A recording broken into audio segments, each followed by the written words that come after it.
Perched in a remote crag in Maharashtra, India, the Kailasa Temple at Ellora represents one of the most ambitious construction projects in human history. It covers a region more than double the size of the Parthenon in Athens and stands nearly double its height, all encased within a massive courtyard carved directly into the hillside. Unlike a traditional building made of assembled blocks, this is a living megalith. The creators used a top-down excavation method, essentially scooping out the mountain to leave a 3-story, freestanding temple behind. The mainstream historical narrative attributes this feat to 7th century monks. The theory suggests a workforce using only iron chisels and hammers completed the entire complex in a mere 18 years. Modern civil engineers, however, look past the religious carvings to the mathematical reality of the site. From an engineering perspective, the sheer volume of rock removed suggests a logistical challenge that borders on the impossible. Accepting this 18-year timeline requires us to reconcile the recorded history with the physical constraints of mass, the limits of available time, and intense manual labor. To understand why engineers are skeptical, we have to look at the raw volume of the excavation. For the Kailasa Temple alone, an estimated 380,000 tons of solid basaltic rock had to be extracted from the mountain. If we take the 18-year construction window proposed by historians, we can calculate the exact pace of work required to meet that deadline. This chart shows the discrepancy. To finish in under 2 decades, the workforce needed to remove roughly 5 tons of rock every single hour for 18 years straight. This rate leaves no room for delays, seasonal monsoons, or human endurance, requiring perfect, unbroken extraction. Even with modern earth-moving equipment, maintaining that pace in such a confined space would be difficult.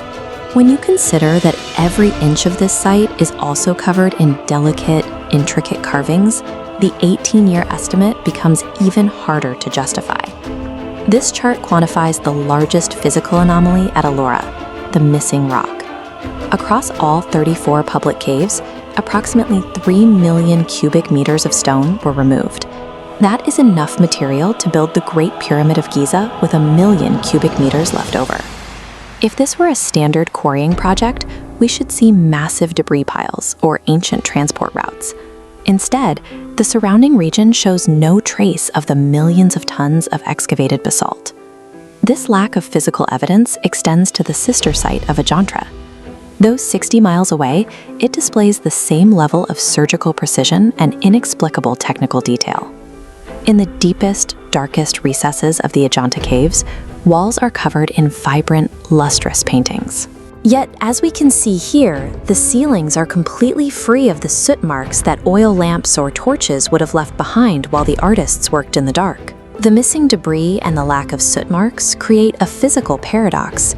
We are told the site was created through manual labor, yet the site itself lacks the most basic physical evidence that such a process ever occurred.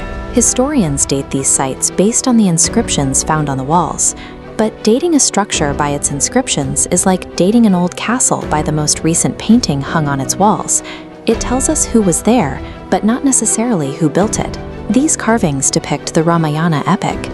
They aren't just decorations, they're a direct record of Hindu history, meticulously encoded into the bedrock itself. Ancient Indian texts describe history as a series of yugas, or cycles. These texts speak of eras that end in complete annihilation, where civilizations and their technologies vanish, leaving the next cycle to start from zero. If we follow this logic, the 7th century monks didn't necessarily build the complex. They likely rediscovered and inherited these heirlooms from a much older, lost epoch, repurposing a site they didn't have the tools to create. When we perform an engineering audit of Ellora, the math and the missing mass tell a consistent story. The logistics of the site align more with advanced excavation methods than with manual hand tools. Academia often forces these anomalies into primitive timelines to keep our historical record neat. But the 3 million cubic meters of missing stone cannot be explained away by traditional archaeology. If we accept that the math of the excavation doesn't add up, we have to consider that human history is longer and more cyclical than our current records show. We are looking at a legacy of stone that we are still struggling to explain.